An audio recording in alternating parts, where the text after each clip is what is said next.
Mister Rajavelu, பூமியை தோண்டி தங்கத்தை கூட சுலபமா எடுத்துலாம் போல இருக்கு. உன்னை வெளிச்சது கொண்டு வரது அவ்வளவு கஷ்டமா இருக்கு இல்ல ராஜவேலு? ராஜவேலு செத்துட்டான் செத்துட்டான் செத்துட்டான். ஏன் இப்படி பயந்து அலற?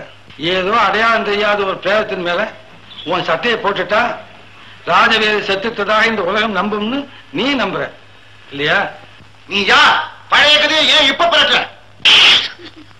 அண்ணே இருட்டர் அண்ணே, உங்க பழைய கதையை புரட்டினாதான் பல்லாயிரம் குட்டி கதைகள் வெளியாகும். அங்காளி வாய மூடான். பிரதரோட வெளி இப்ப பிதுங்க போகுது பார். யார சொன்னியோ?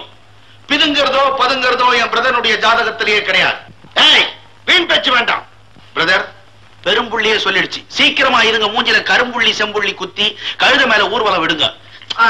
எந்த நேரமா அது வழி எடுத்து வந்துட்டியா? சரி பிரதர், ஊர்வலமா நடத்த போறீங்க. மிஸ்டர், இது எப்படிப்பட்ட இடம் தெரியுமா? இரும்பு கோட்டை.